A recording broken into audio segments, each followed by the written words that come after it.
It's over and over. Ain't no way we're getting back out the way we come. And then what? God damn it, Stella heard you the first time. And the 15th, too. The new Canaanites will know a way. And if they don't, we've got the maps on our friend's Pip-Boy over there. Enough lollygagging. Get moving. And keep an eye out for tribals. Sorry to bother you with reality, Lieutenant. Who cares if we can't get back out the way we come? It's not a problem. To me, God walked down to the branded sea. He declared that the evil Come on, come on. No time to waste. The land. He spoke to Noah. Noah stopped and said, Noah! God damn it, ambush! Cover people! Stay low, people, stay low! I was a sheriff once, goddammit! Die on me, woman. You hear? Alright, so I ran this shit back many times, and you can't really change this scripted sequence. Truth is, game was rigged from the start.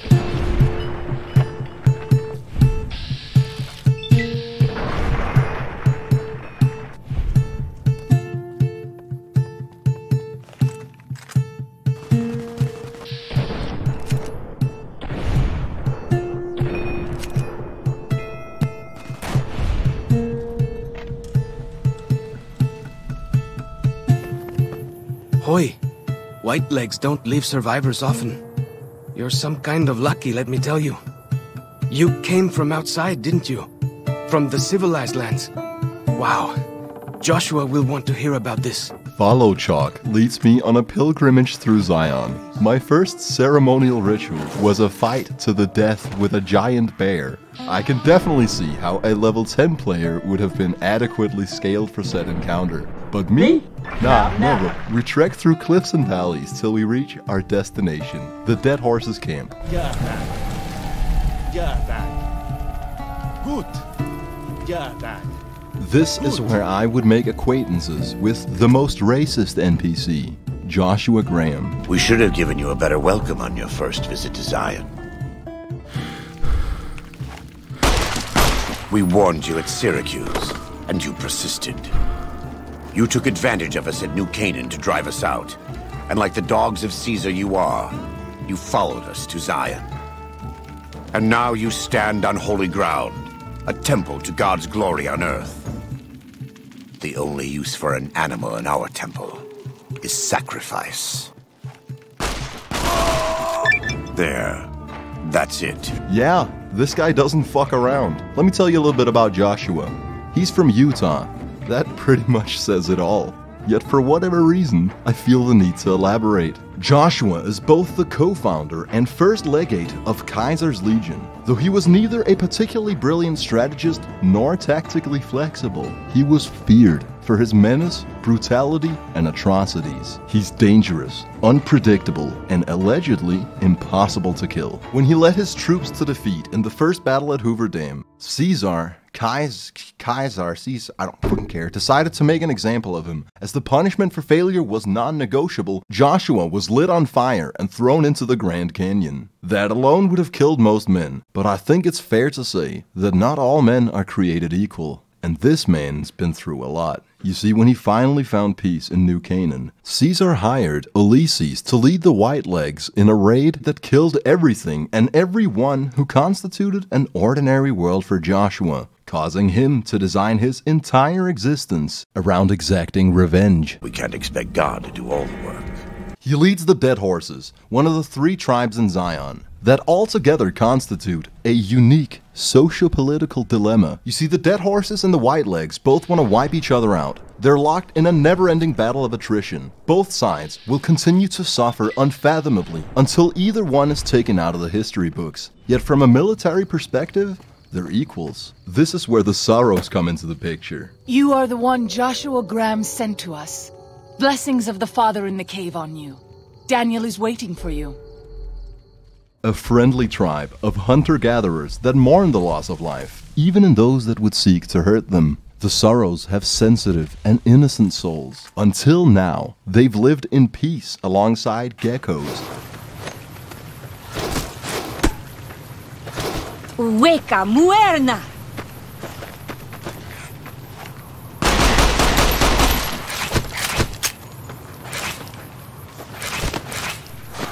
Can I get some? Looks like I'm headed for the...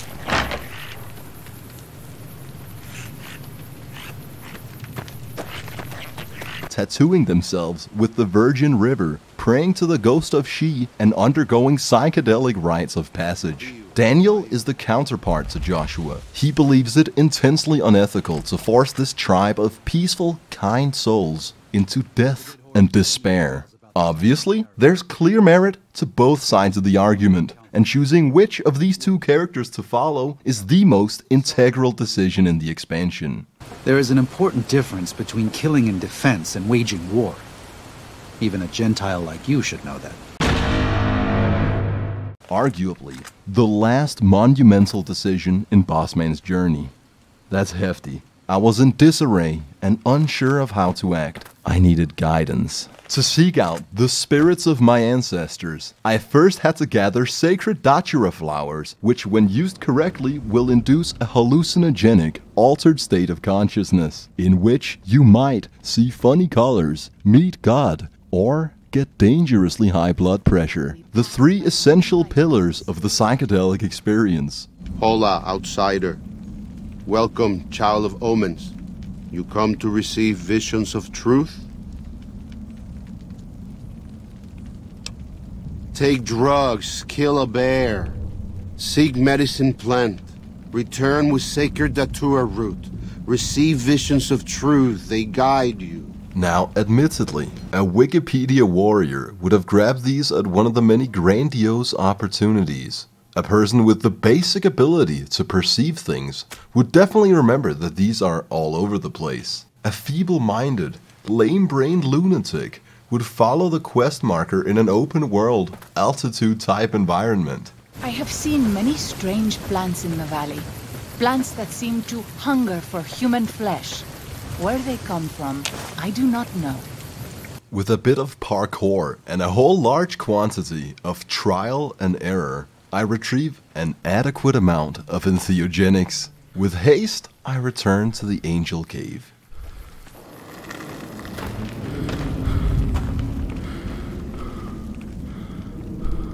You have root of sacred datura? These roots make sacred vision tea. You drink, you see path before you. Ready? Drink. Tea is strong. Tea is bitter. Wisdom is strong. Wisdom is bitter.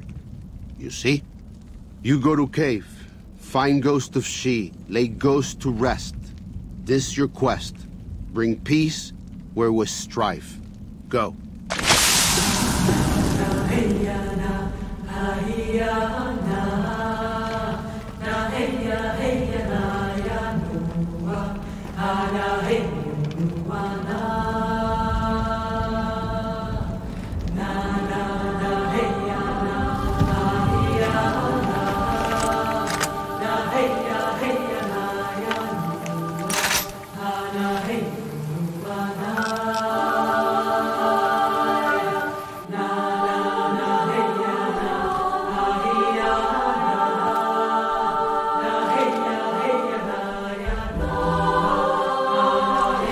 By the rivers of Babylon, there we sat down. Yea, we wept, when we remembered Zion. Remember, O Lord, the children of Edom in the day of Jerusalem, who said, raise it even to the foundation. In the best of all possible worlds, they will just leave us in peace. But they won't. I don't enjoy killing, but when done righteously, it's just a chore, like any other. Practiced hands make for short work, and the good Lord knows there's much to be done here. This is your rite of passage, your 3 blood clots deep. On the wildest datura trip in this moment you come to find that the ghost of She is fucking real.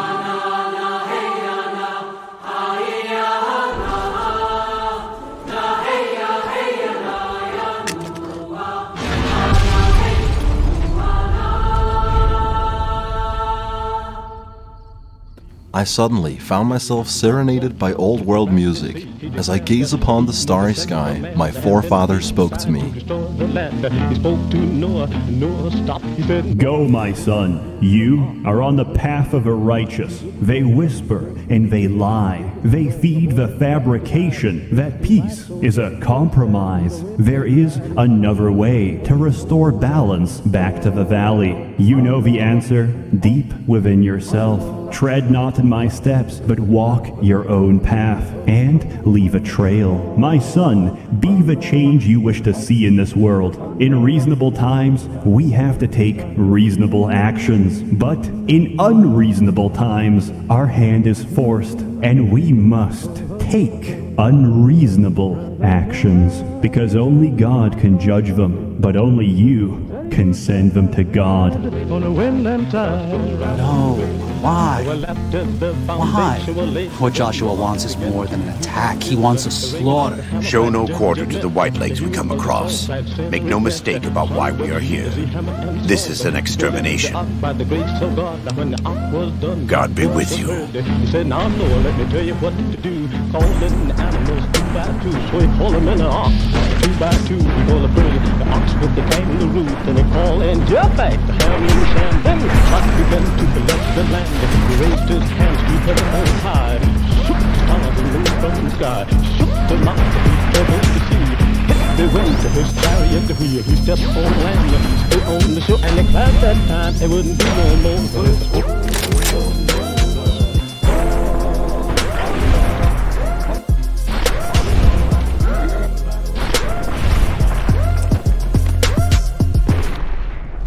However, I promised myself to be truthful about my storytelling, so I have to respect the canon timeline here and show you what I actually did in my playthrough. I know you're only supposed to exterminate the whitelegs, but the cold, hard-hitting truth is, when you're max level on Bossman's genocide run, you just can't tell the fucking difference anymore.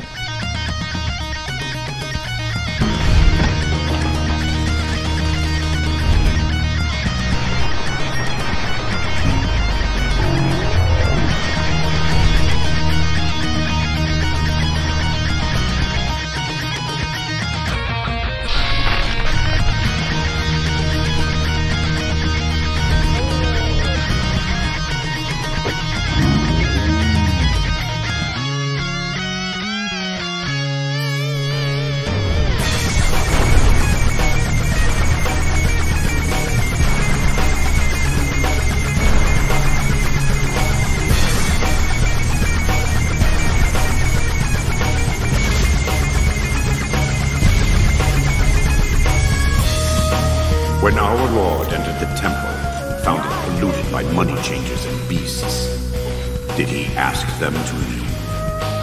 Did he cry? Did he simply walk away? No. He drove them out.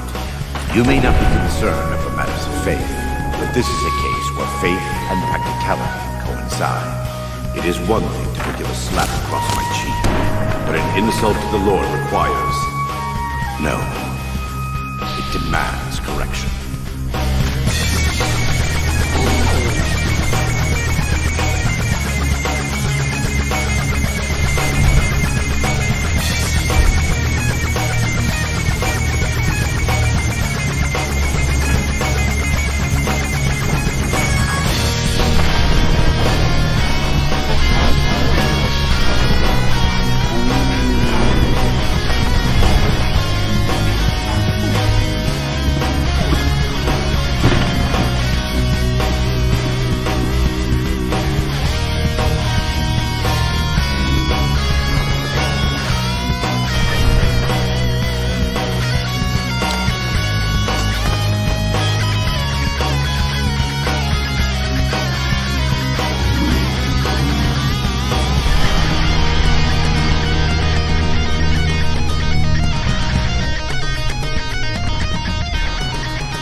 Honest Hearts is a fantastic expansion. I know I said Old World Blues was my absolute favorite, but at the time of Wrong Talk, I had just finished my first playthrough. As you can see, there's a substantial difference between your first and second time playing the game.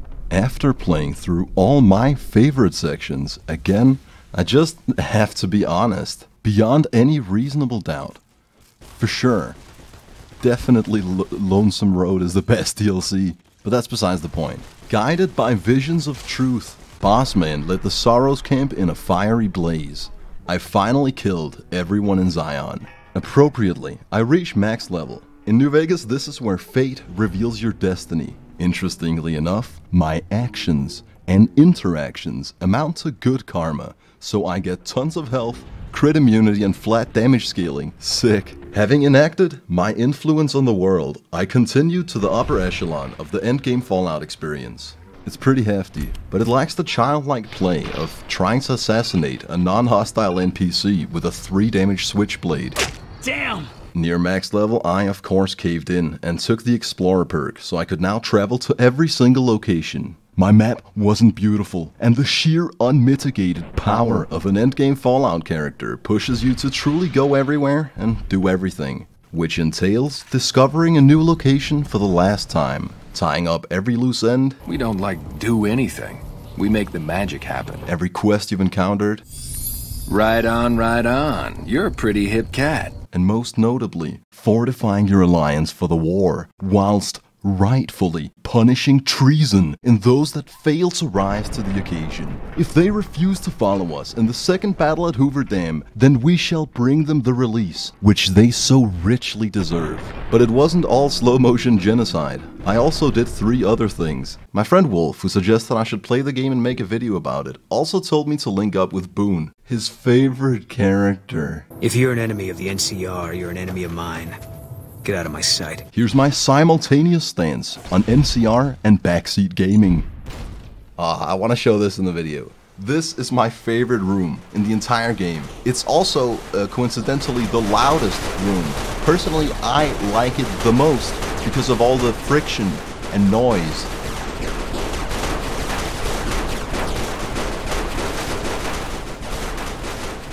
It's a very tense room with a lot of object collision. Reminds me I'm probably lucky my game hasn't crashed for the last 100 hours of gameplay. And finally, when I found myself manipulating NPC pathing by entering a cave through the exit so that a mortified, wounded PTSD soldier at the entrance would flee for his life, limping through all the monsters, past terrain he wasn't coded for, to finally exit the cave and immediately drown himself. It was at this level of depravity that I decided to play the one aspect of New Vegas I hadn't touched: the card game.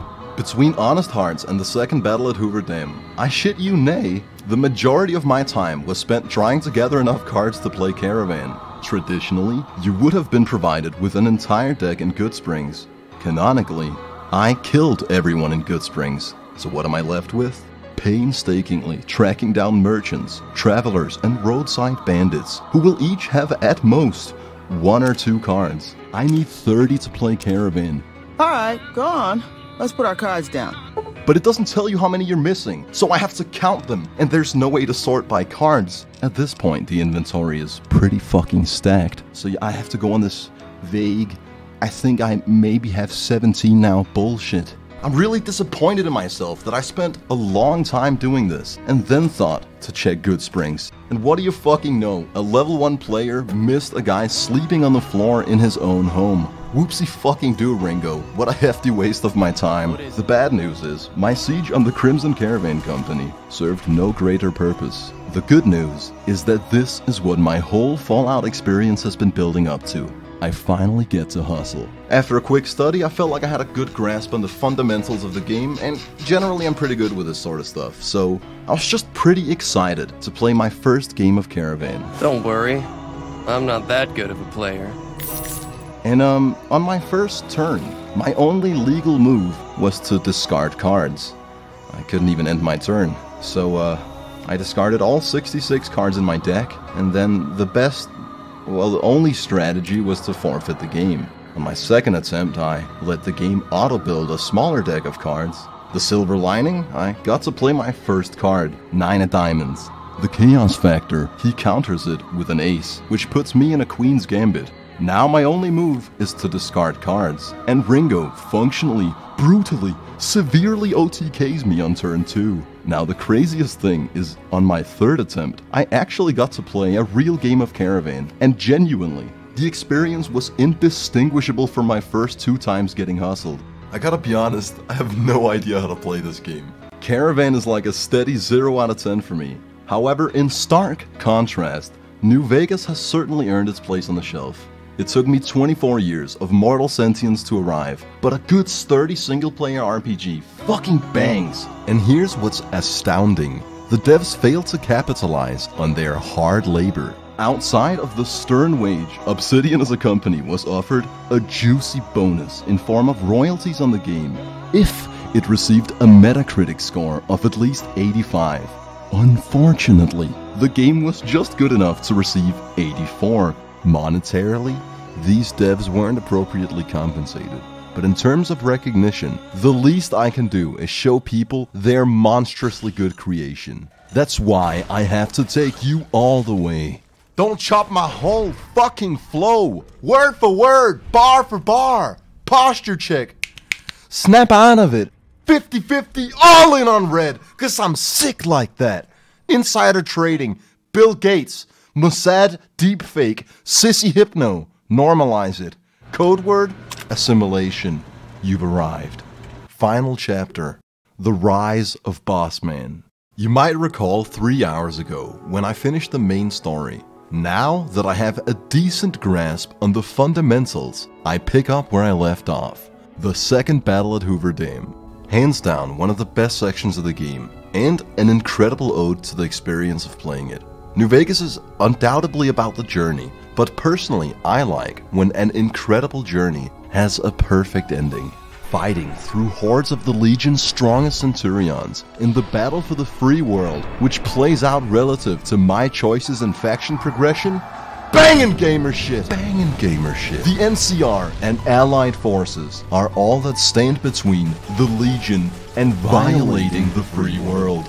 Conversely, the Legion is the enslaved world's last hope at bringing the West down to their level. Simultaneously, I am a fucking renegade. I'm not doing a cucked Legion playthrough. You're not looking at a wrong-think NCR campaign, and it's safe to say Mr. House won't be making an appearance. Behold, the magnificent, true sight yes man ending. Without compromise, may the free world rise once more. You might recall a certain Securitron army. Well, this is the control room. And, coincidentally also, the precise moment in time where I betray the New California Republic. Stop right there! No one is allowed into the control room. In a war between good and evil, I would have to pick a side. But in this clash of ideals, I see only pure evil. It is my due diligence to cleanse this land of it. And the good Lord knows, there's much to be done here.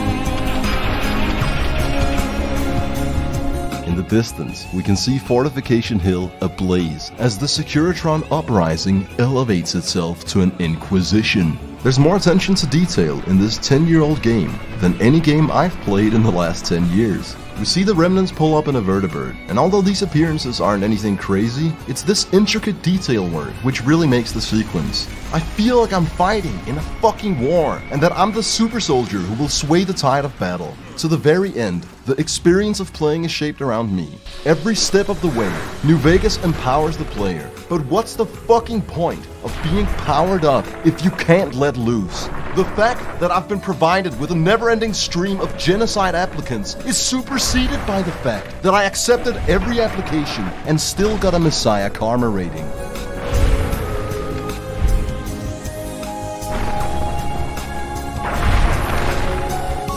Knowing that I walk the path of the righteous. I enter the East, and in doing so, my burden is lifted. After all this time, my map is finally beautiful. The autistic perfectionist in me is crying tears of joy. Yet, the hardened militarist within knows there's a time to celebrate, and it is not this day. Here is where I face Legate Lanius, successor to Joshua Graham, military commander of the Legion, an absolute tall Chad powerhouse, coming in at 6'11" or 2.1 meters if you prefer Celsius. He's dominantly the tallest human NPC in the game. Outside of that fact, I wish I could have provided more character exposition, for this guy's lore is plentiful. But alas, to acquire knowledge, I would have had to talk to him. Enough words then. Let our strength settle this. Death to profligate! And I let my fists do the talking.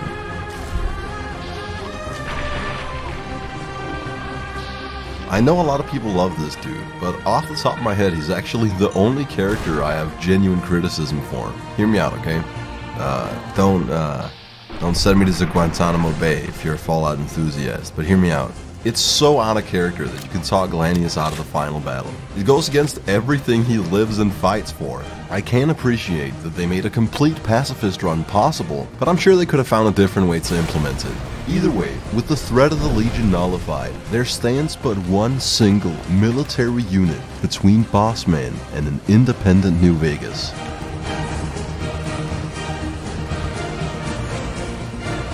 Caesar on the cross. Been a long time since I've seen the kind of work you've laid down today. A damn long time.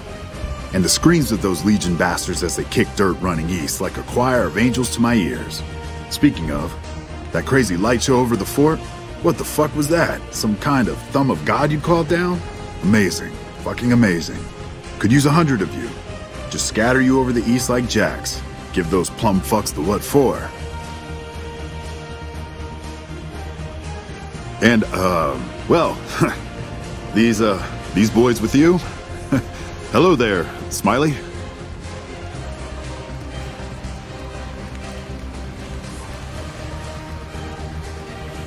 Guess it ain't no secret how you, I say, can you ask them to put their weapons down?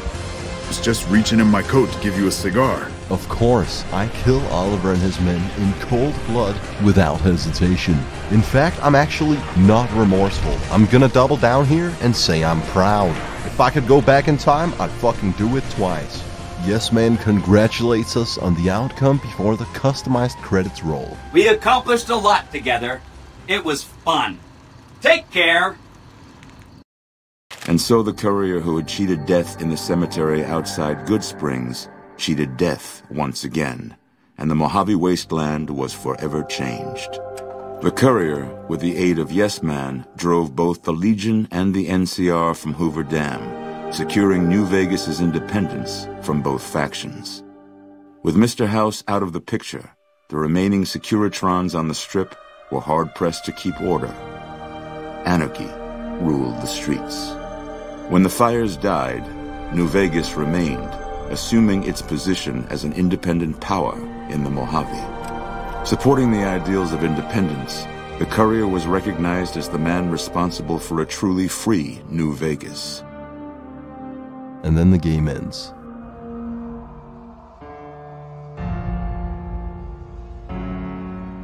If this was a review of Fallout New Vegas, it would have just concluded. But I'm not reviewing a video game. I'm analyzing and articulating my experience with it. So step outside of time with me for just a mere moment. Everything that's transpired in the past 3 hours, visually speaking, encompassed the first 2 layers of the Fallout experience. But we have to go deep. Walk with me.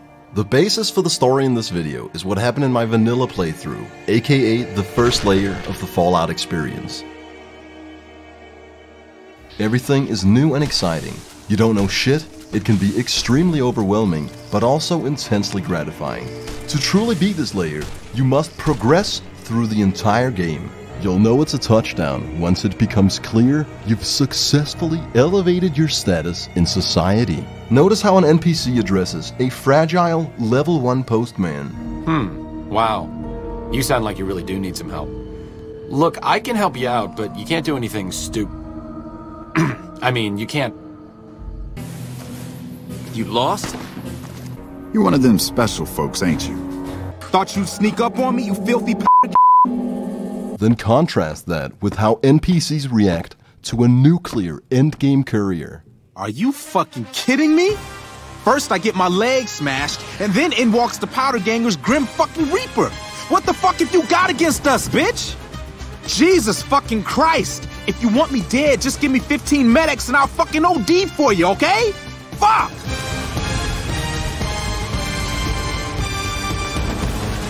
Like I always say, a polite society is an armed society. This perfectly illustrates how you've grown from 2 bullets in the brain 6 feet under into an absolute military menace. And that's just the beginning. Second layer of the Fallout experience.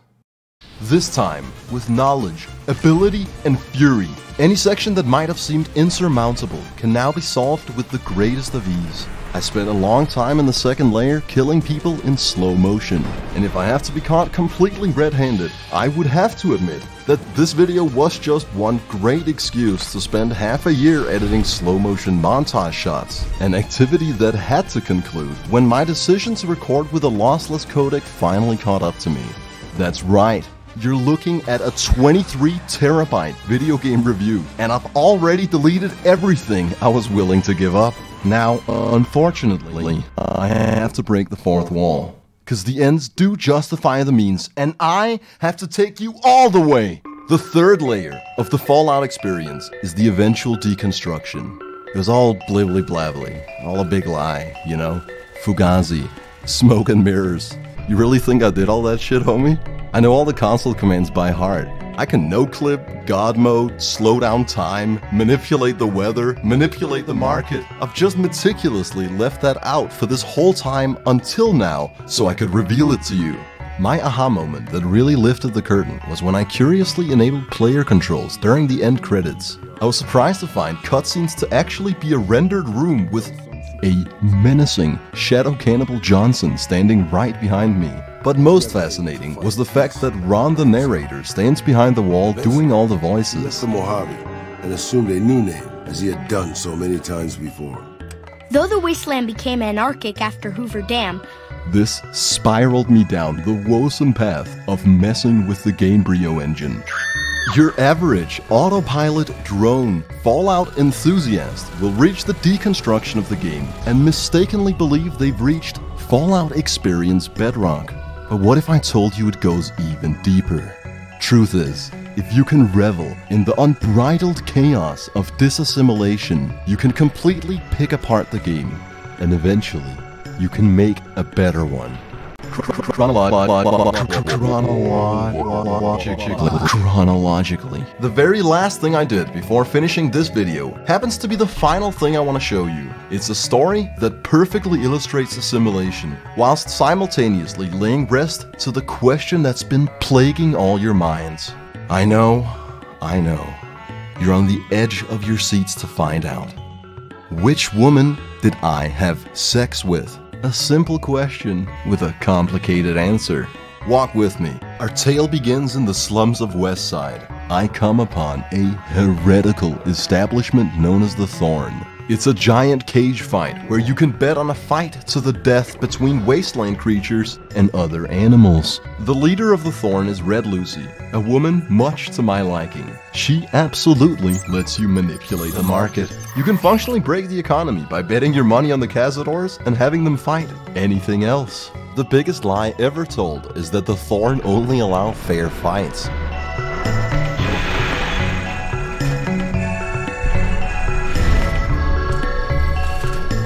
One of Red Lucy's dialogue options is asking to shag her. Bold, as it pleases the Thorn and me.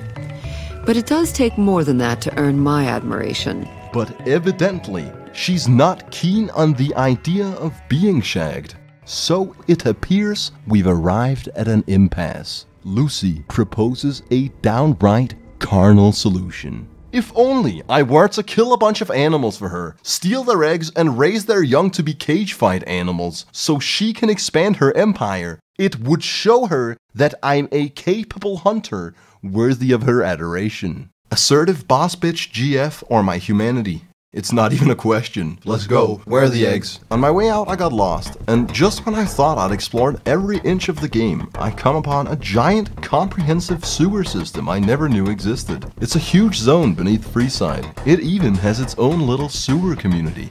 Looks like the entire region's going straight where we are. Knee-deep in shit. Neat. Besides the point. Time and time again, Lucy sent me out to hunt greater and greater prey, each time growing more confident that I would once more return to her, never with my hands empty, always having satisfied her request. She grew increasingly cognizant about my innate ability to please her desires, and along with the paycheck, so grew the task. One should think that having meticulously explored most major sections of the game would make my job easier, but if I killed all the mantis, they never got around to nesting the egg sac. Ah, splendid. Now I'm supposed to painfully track down mantis corpses throughout the world, and in a putridly slow manner collect 12 eggs, which would then combine into the quest item. So, because you spent a long time playing the game, now you have to spend even longer playing it, is the game design philosophy here. I respectfully disagree though. All in all, I collected eggs from mantis, cazador, rad scorpions, night stalkers, fire geckos, and eventually death claws. That's quite a lot of carnal slaughter for a first date. But you know what they say, crazy in the head, crazy in the bed. After proving my worth in the arena and fulfilling every single one of Lucy's requests, I had finally grown worthy of her respect. Your bravery surpasses that of any other, and I've come to admire your actions. Before death takes us, I would know you deeper. Come with me, my hunter.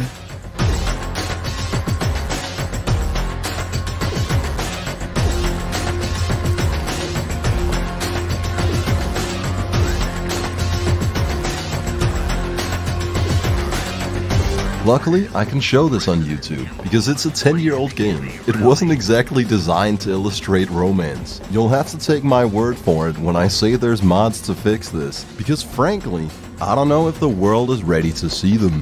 What the world might be ready for is the final piece in my master plan.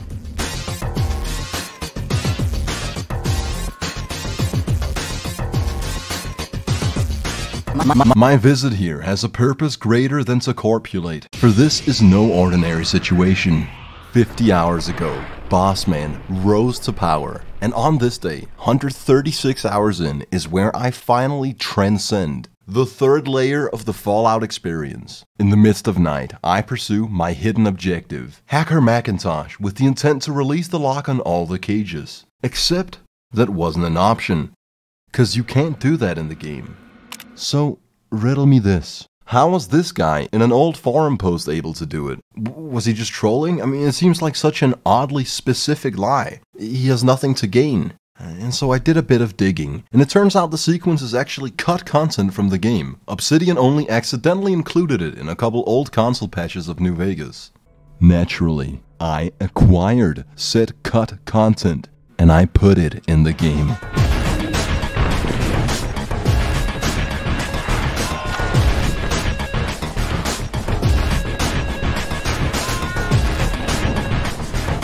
This army of vicious animals are aggressive by nature.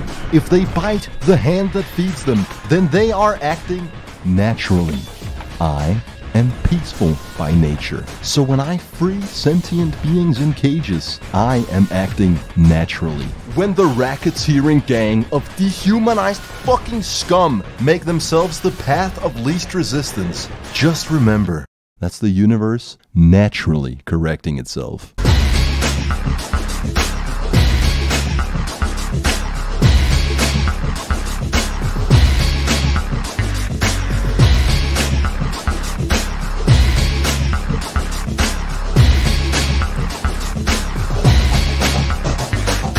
Here's what I didn't account for. They escaped to the surface and formed sort of a unified kill squad.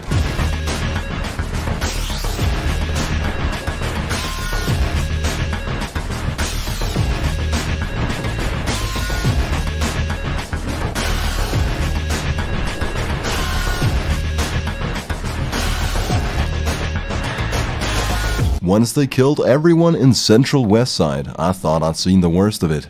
But because this game is fucking brilliantly made, there's no jarring instancing. This also meant that when I jumped the fence, I released them into the entire Mojave Desert. I checked back on the independent, autonomous settlement to find that my actions do indeed have hefty consequences.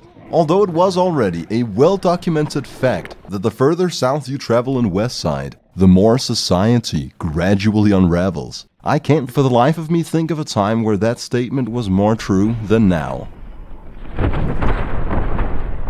This game is so fucking cool. I've never seen anything quite like it.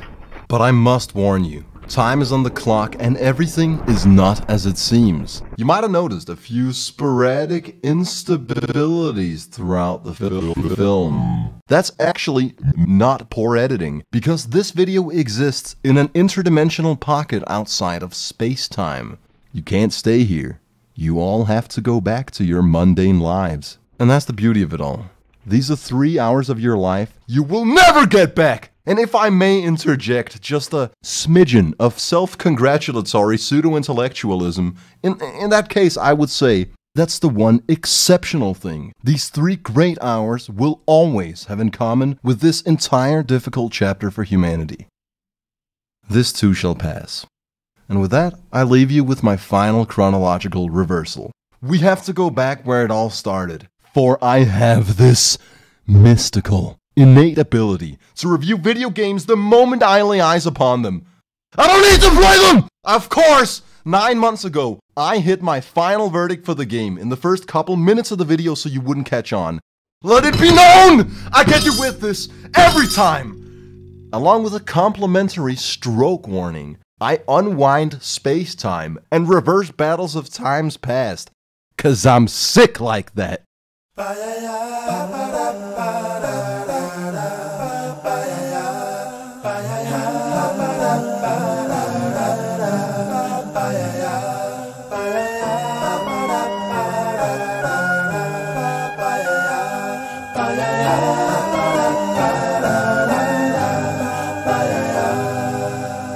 There used to be a graying tower alone on the sea. The dark side of me. Love remains a drug that's the high and not the pill. But did you know that when it snows, my eyes become alive and the light that you shine can't be seen? Baby, I compare you to a kiss from a rose on the grave. Ooh, the more I get of you, stranger it feels, yeah. And now that your rose is in bloom, a light hits the gloom on the grave.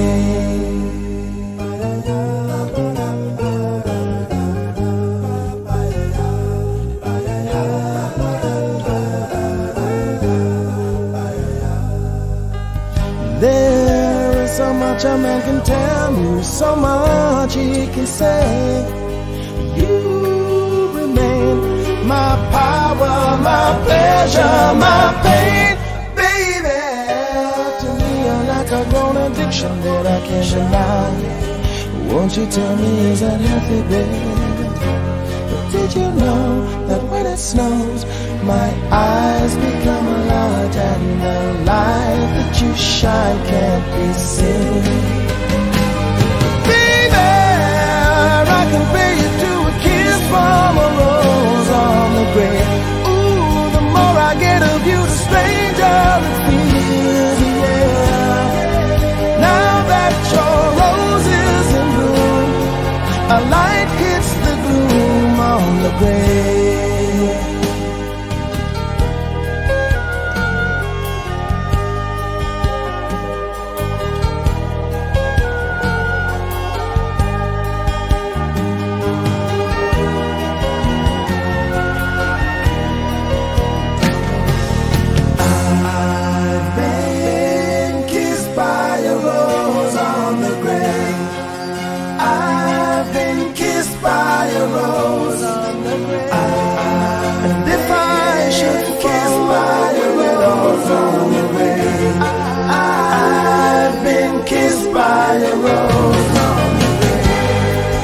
There is so much a man can tell me, so much he can say. You remain my power, my pleasure, my pain.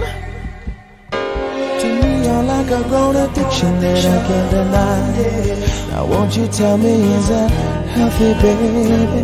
But did you know that when it snows, my eyes become a large and the light that you shine can't be seen?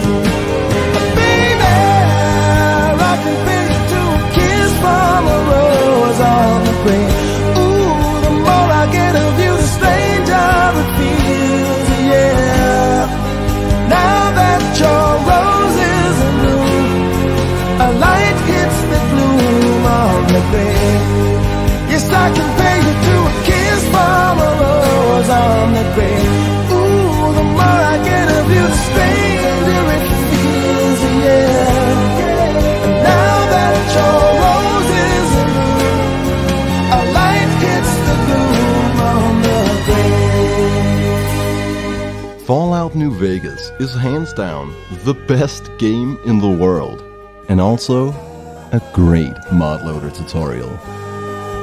Now that your rose is in bloom, a light hits the gloom on the